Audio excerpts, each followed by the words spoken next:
Hello dear friends, welcome back to my channel. ഇന്ന് ഞാൻ നല്ല മുരുമുര എന്നുള്ളൊരു റെസിപ്പി ആയിട്ടാണ് വന്നിരിക്കുന്നത് കേട്ടോ. അതായത് ഓണിയൻ റിങ്സ്. ഭയങ്കര ടേസ്റ്റാണ് ഇത് കഴിക്കാൻ. നിങ്ങൾ ഇത് ട്രൈ ചെയ്ത് നോക്കണം. അപ്പോൾ ഇതെങ്ങനെയാണ് ഉണ്ടാക്കുന്നതെന്ന് നമുക്ക് നോക്കിയിട്ട് വരാം. അതിന് വേണ്ടിയിട്ട് സവാള നല്ല റൗണ്ടായിട്ട് കട്ട് ചെയ്തെടുക്കുകയാണ് വേണ്ടത്. സവാള ഒരു അര ഇഞ്ച് കനത്തിൽ റിങ് പോലെ വെട്ടിയെടുക്കണം. അപ്പോൾ അത് ഞാൻ എങ്ങനെയാണ് വെട്ടേണ്ടതെന്ന് കാണിച്ചു തരാം. സവാള എടുത്തിട്ട് നല്ല ഷേപ്പുള്ള സവാള നോക്കി നിങ്ങൾ എടുക്കണം കേട്ടോ.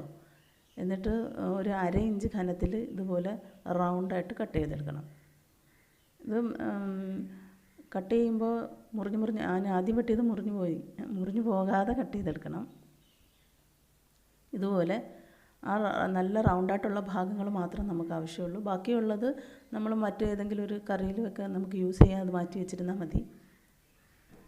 പിന്നെ വേണ്ടത് ബാറ്റർ ഉണ്ടാക്കാനുള്ള സാധനങ്ങളാണ്. അതിനുവേണ്ടി മൈദ 3/4 കപ്പ് മൈദ എടുത്തിട്ടുണ്ട്. 3/4 കപ്പ് മൈദയുടെ കൂടെ ഒരു 1/4 കപ്പ് കോൺഫ്ലോറും വേണം. അങ്ങനെ 3/4 കപ്പ് മൈദയും 1/4 കപ്പ് കോൺഫ്ലോറും കൂടെ കൂട്ടിയിട്ട് 1 കപ്പ്. പിന്നെ വേണ്ടത് ഒരു 1/4 ടീസ്പൂൺ മതി ബേക്കിംഗ് പൗഡറാണ്. ബേക്കിംഗ് പൗഡർ ചേർത്തതിന് ശേഷം നമുക്ക് കുരുമുളക് പൊടി വേണം. ഒരു 1/4 ടീസ്പൂൺ കുരുമുളക് പൊടി, അതുപോലെ തന്നെ ഒരു അര ടീസ്പൂൺ മുളക് പൊടി. മസാലയായിട്ട് നമുക്ക് എരിവ് ഒരുപാട് വേണമെങ്കിൽ കുറച്ചും കൂടെ കൂടുതൽ ചേർക്കാം.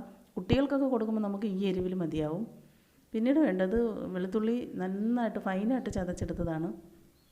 നന്നായിട്ട് ചതയണം, അത് ഇങ്ങനെ കട്ടിയായിട്ട് കിടക്കരുത്.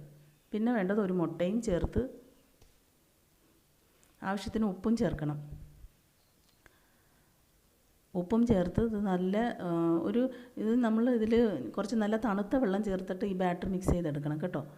അതായത് കുറച്ച് ക്രിസ്പി ആയിട്ട് ഇത് പെട്ടെന്ന് മൊരിഞ്ഞ് വരാൻ നമ്മൾ കുറച്ച് തണുത്ത വെള്ളമാണെങ്കിൽ പെട്ടെന്ന് ഇത് നല്ല ക്രിസ്പി ആയിട്ടിരിക്കും. അതിന് വേണ്ടിയിട്ട് തണുത്ത വെള്ളം ഞാനിപ്പോൾ ഒരു അര കപ്പ് ഒഴിച്ചിട്ടുണ്ട്, കണ്ടില്ലേ? അര കപ്പ് വെള്ളം, കുറച്ച് വെള്ളം പിന്നെയും കുറച്ച് ബാക്കി വെള്ളം ഒഴിക്കുന്നുണ്ട്. അങ്ങനെ കറക്റ്റ് ഒരു അര കപ്പ് വെള്ളത്തിൽ ഇത് നല്ല ബാറ്ററാക്കി എടുക്കണം. കട്ടയൊന്നും കെട്ടാതെ ഇതുപോലൊരു വിസ്കോ അല്ലെങ്കിൽ വിസ്കില്ലെങ്കിൽ ഒരു സാധാ സ്പൂൺ വെച്ച് നന്നായിട്ട് മിക്സ് ചെയ്തെടുത്താലും മതി. അങ്ങനെ മിക്സ് ചെയ്തെടുത്ത് ഈ കൂട്ട് മാറ്റി വെച്ചിട്ട് നമുക്ക് പിന്നെ ഇതിനാവശ്യം ബ്രെഡ് ക്രംസ് ആണ്. ബ്രെഡ് ക്രംസ് നമുക്ക് വീട്ടിൽ തന്നെ ചെയ്തെടുക്കാം. അതായത് നമ്മൾ സാധാ ബ്രെഡ് പൊടിച്ചിട്ട് അതങ്ങനെ കോട്ട് ചെയ്ത് നമ്മൾ വറുക്കുമ്പോൾ ഈ ബ്രെഡ് ക്രംസ് പെട്ടെന്ന് അങ്ങ് കരിയും. അങ്ങനെ കരിയാതിരിക്കാൻ നമ്മൾ ബ്രെഡ് നല്ല ഒരു മിക്സിയിലിട്ട് ഒന്ന് ക്രഷ് ചെയ്തെടുത്തിട്ട് അത് ചെറിയ തീയിലൊന്ന് അടുപ്പിൽ വെച്ച് ഒരു പാനിലിട്ട് ഒന്ന് വറുത്തെടുക്കണം. അപ്പോൾ കറക്റ്റ് നല്ല ബ്രെഡ് ക്രംസ് കിട്ടും. നമ്മൾ ഷോപ്പിൽ നിന്നൊക്കെ വാങ്ങുന്ന പോലെയുള്ള ബ്രെഡ് ക്രംസ് കിട്ടും. ആ ബ്രെഡ് ക്രംസിൽ നമ്മൾ കുറച്ച് ഉപ്പ്, കുറച്ച് ഒരു 1/4 ടീസ്പൂൺ പെപ്പർ പൗഡർ, ഒരു 1/4 ടീസ്പൂൺ, അതുപോലെ തന്നെ ഒരു അര ടീസ്പൂൺ മുളക് പൊടിയും ഞാൻ ചേർക്കുന്നുണ്ട്. അങ്ങനെ അത് ചേർത്ത് മാറ്റി വെച്ചിട്ട് ഇതുപോലെ ഓരോ സവാളയുടെ റിങ്ങും എടുത്ത് ആ ബാറ്ററിൽ നല്ല എല്ലാ ഭാഗത്തും നന്നായിട്ടത് കോട്ടാവണം കേട്ടോ. നന്നായി കോട്ട് ചെയ്ത് ബ്രെഡ് ക്രംസിലിട്ട് പുരട്ടി അത് നല്ലതായിട്ട് എല്ലാ ഭാഗവും അത് പുരണ്ട് വരത്തക്ക രീതിയിൽ ഇങ്ങനെ കോട്ട് ചെയ്തെടുക്കണം. ഇങ്ങനെ കോട്ട് ചെയ്യുമ്പോൾ നമ്മൾ ഇതുപോലെ ഒരു പപ്പട കുത്തിയോ അല്ലെങ്കിൽ ഒരു സ്ക്യൂവറോ ഉപയോഗിച്ചിട്ട് വേണം നമ്മളിത് കോട്ട് ചെയ്തെടുക്കാൻ. അപ്പോൾ ഇത് ഒരുപാട് നനയാതിരിക്കാനാണ്. നമ്മൾ കൈ വെച്ച് ഇത് മാവിൽ മുക്കി നമ്മൾ ഇത് പുരട്ടിയെടുക്കുമ്പോഴേ ഇത് പെട്ടെന്നങ്ങ് നമ്മുടെ ബ്രെഡ് ക്രംസ് എല്ലാം അങ്ങ് നനഞ്ഞ് ഒട്ടിപ്പിടിക്കും. അങ്ങനെ വരാതിരിക്കാനാണ് ഇതുപോലെ ഒരു സ്ക്യൂവർ കൊണ്ട് ചെയ്യുന്നത്. നിങ്ങൾ ഇതുപോലെ തന്നെ ചെയ്ത് നോക്കണം. അപ്പോഴേക്കും നമുക്ക് ഒരു പാൻ വെച്ചിട്ട് അതിൽ കുറച്ച് എണ്ണ ചൂടാക്കാൻ വെക്കണം. നമ്മളിത് ചെയ്ത് തീരാറാകുമ്പോഴത് ചെയ്താൽ മതി, അല്ലെങ്കിൽ എണ്ണ പെട്ടെന്ന് ചൂടായി പോകും.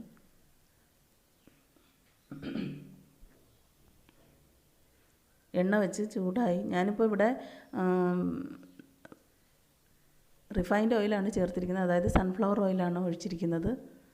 ഇതുപോലെ എണ്ണ ഒരു മീഡിയം നല്ല എണ്ണ ചൂടായി വരുമ്പോഴത്തേക്ക് തീ കുറയ്ക്കണം. എന്നിട്ടൊരു മീഡിയം ചൂടിൽ മാത്രമേ നമ്മളിത് ഇട്ട് കൊടുക്കാൻ പാടുള്ളൂ, അല്ലെങ്കിൽ ഇത് പെട്ടെന്ന് അങ്ങ് കരിഞ്ഞങ്ങ് പോകും. ചെറിയ തീയിലിട്ട് അതേ ചെറിയ തീയിൽ തന്നെ അത് മുരിച്ചെടുക്കുന്നതാണ് അതിൻ്റെ ഒരു ടേസ്റ്റ്.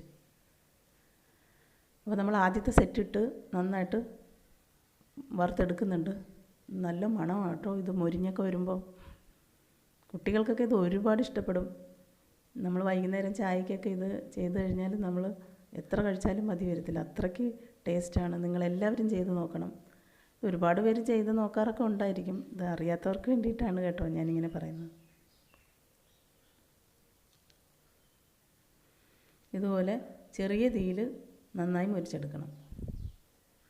ഈ ഒരു കളറാവുമ്പോൾ നമുക്ക് എണ്ണയിൽ നിന്ന് മാറ്റണം. കണ്ടില്ലേ? ഇതുപോലെ നമ്മളിത് വറുത്തെടുക്കുമ്പോഴും ഇതുപോലെ ഒരു സ്ക്യൂറോ പപ്പടം കുത്തിയോ ഉപയോഗിച്ച് തന്നെ ഇത് തിരിച്ച് മറിച്ചൊക്കെ ഇടണം. നമ്മളിതിൽ വലിയൊരു അരിപ്പ് തവിയോ അല്ലെങ്കിൽ സ്പൂണോ ഒക്കെ ഇട്ട് ഇളക്കുമ്പോൾ ആ കോട്ടിങ് അങ്ങ് ഇളകിപ്പോവും.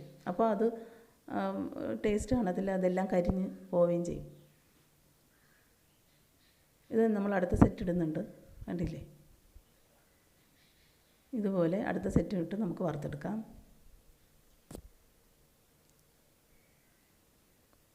ചെറിയ തീയെ നമ്മൾ ഉപയോഗിക്കാൻ പാടുള്ളൂ. ഒരുപാട് എണ്ണ ചൂടായി പോയാൽ ഇത് കരിഞ്ഞു പോകും.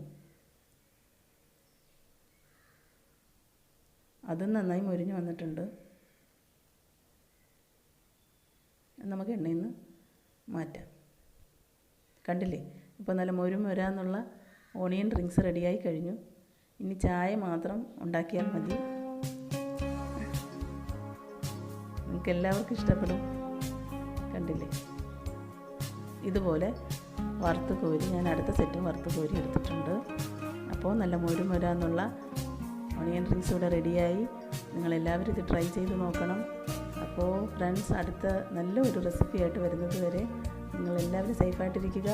ബായ്.